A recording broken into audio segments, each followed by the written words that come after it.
우리 리틀스타 아동부 연합 찬양제에 여러분 오셔서 예수님의 이름으로 환영합니다. 우리 믿음으로 길러낸 자녀들이 하나님께 영광 올려드리는 이 자리를 통해서 하나님 안에서 우리가 얼마나 큰 축복을 누리는지 마음으로 또 감격하고 감사하는 시간이 되었으면 좋겠습니다. 말씀 나누기 전에 먼저 여러분들께 부탁을 하나 드리고자 합니다. 우리 매해마다 리틀스타 연합 찬양제로 모여서 하나님께 찬양 올려드릴 때에 우리 어린이 성가곡으로 우리가 함께 찬양하며 예배를 드리고 있는데요. 이 어린이 성가곡을 우리 내년에 할 때에는 우리 온 교회가 함께 한 마음으로 새롭게 만든 새 노래로 찬양을 한번 드리고 싶다, 이런 이야기들을 지금 하고 있습니다.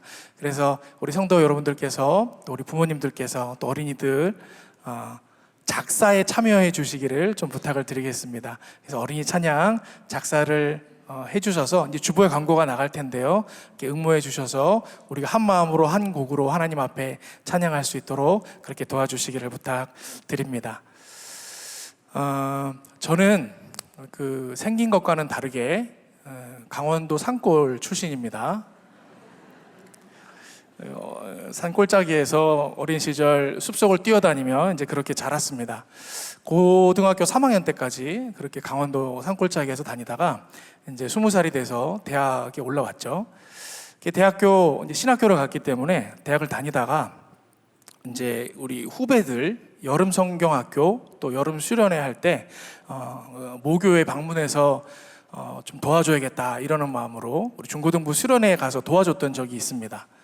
근데 이제 수련회 둘째 날 깊은 밤 마지막 프로그램인데 왜 밤에 코스를 정해서 몇 군데 이렇게 돌아다니면서 하는 그런 프로그램이 있지 않습니까? 이제 그런 프로그램을 준비를 한 거예요. 그리고는 학생회에서 이제 그 코너 담당자들을 세우는데 밤이고 숲속이니까 한 코너당 2명씩 짝을 지어서 배치를 했습니다. 근데 아무리 짝을 맞춰도 짝이 안 맞아서 누군가는 한 코너에 혼자 가야 되는 거예요. 근데 당시 이제 회장이었던 후배가 저를 찾아와서 부탁을 합니다. 덕종이 형은 신학생이고 하니까 귀신 같은 거 안 무섭지? 그래서 나 안 무서울걸? 그러면 형이 이 혼자 맡아야 되는 코스를 좀 맡아줬으면 좋겠어. 그래, 어디로 가면 돼? 그랬더니 가장 깊은 곳에 있는 장소에 제가 혼자 가 있어야 되는 거예요.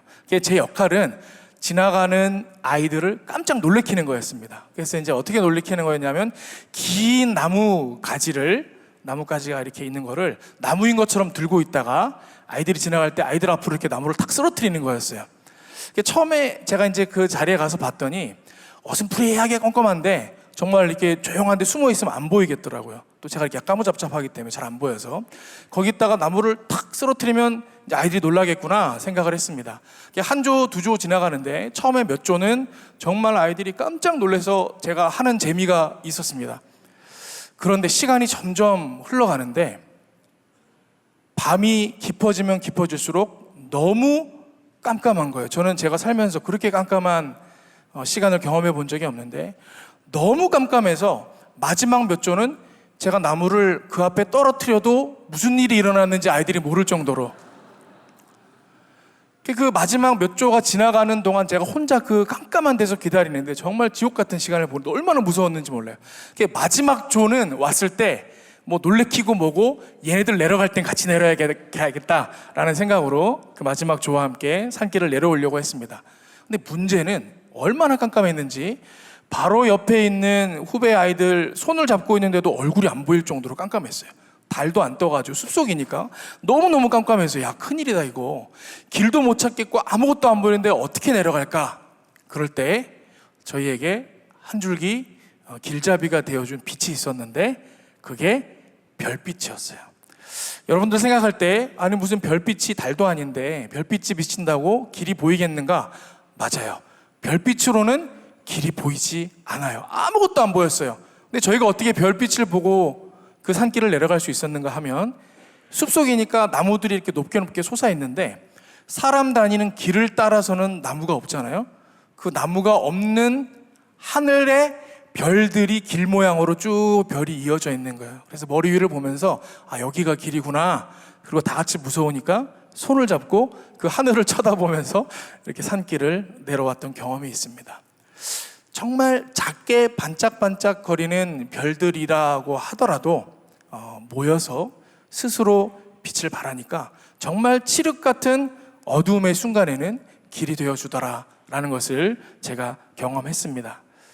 오늘 말씀 15절 하반절에 이렇게 말씀이 기록되어 있습니다. 하나님의 흠없는 자녀로 세상에서 그들 가운데 빛들로 나타내며.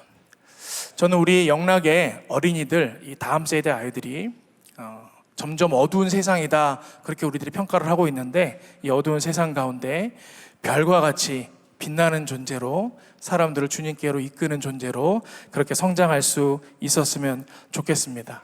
여러분, 빛과 같은 존재, 별과 같이 빛나는 존재로 살아가는 방법이 오늘 본문에 몇 가지 나와 있습니다. 첫 번째는 뭐냐면 항상 순종하는 것입니다.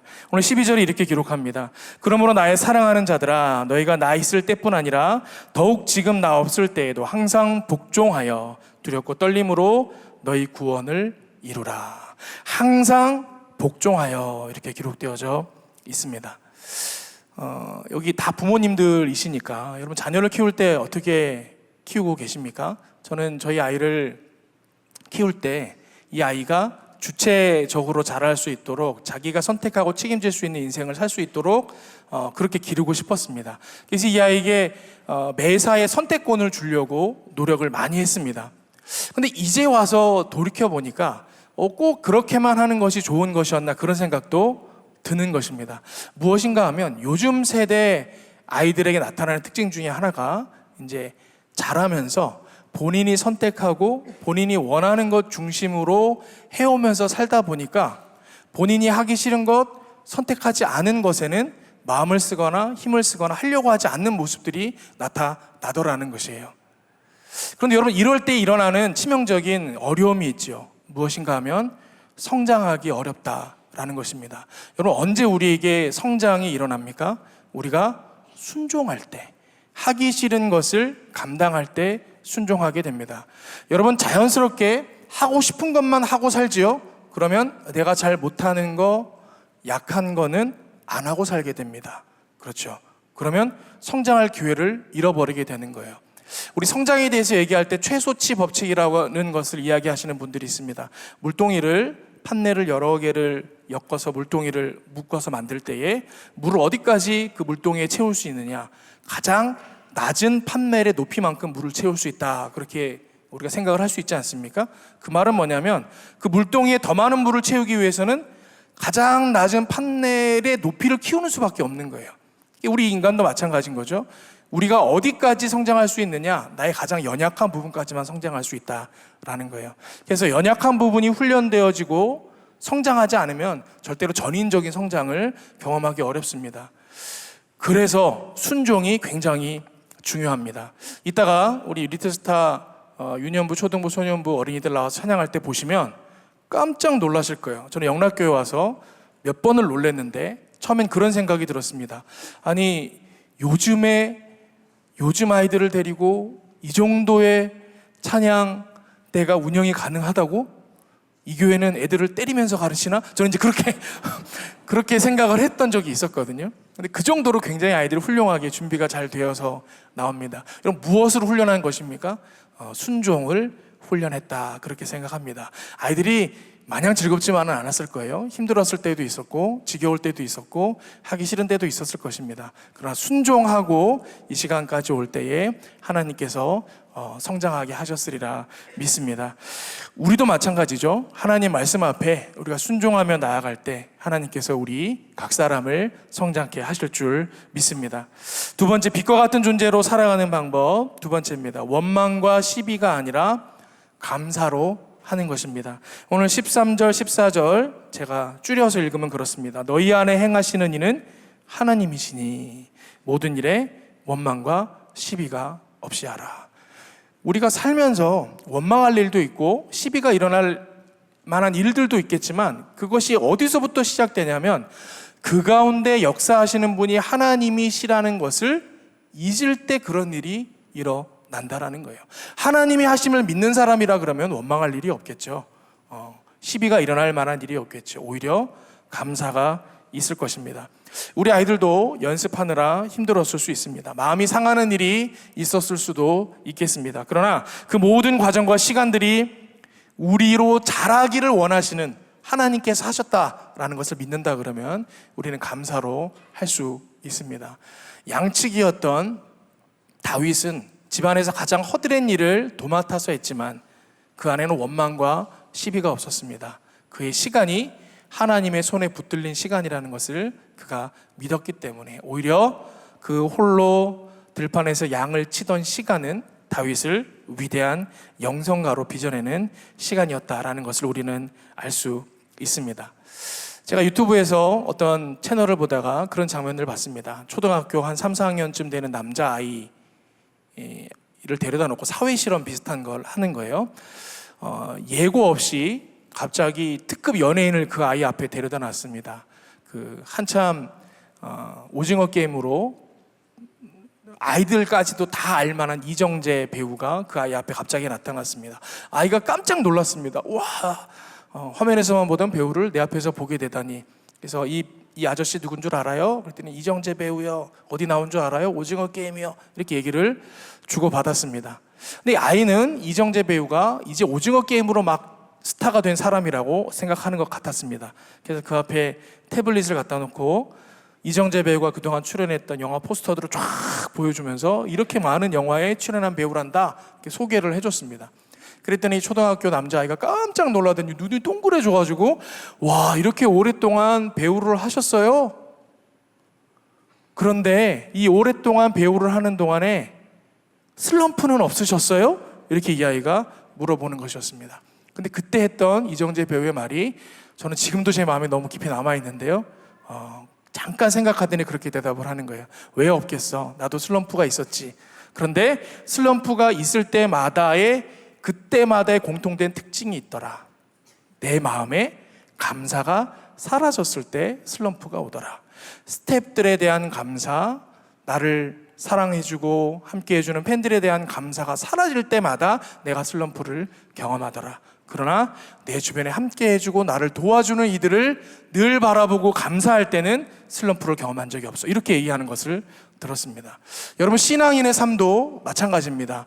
우리의 삶 가운데 원망과 시비가 있을 때가 언제입니까?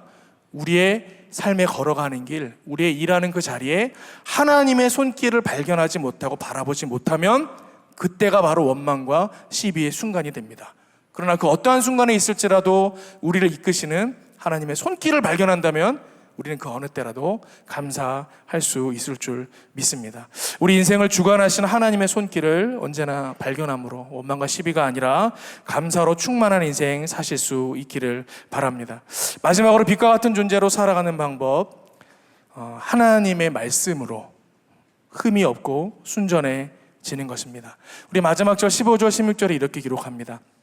이는 너희가 흠이 없고 순전하여 어그러지고 거스르는 세대 가운데서 하나님의 흠 없는 자녀로 세상에서 그들 가운데 빛들로 나타내며 생명의 말씀을 밝혀 나의 다름질이 헛되지 아니하고 수고도 헛되지 아니하므로 그리스도의 날에 내가 자랑할 것이 있게 하려 함이라.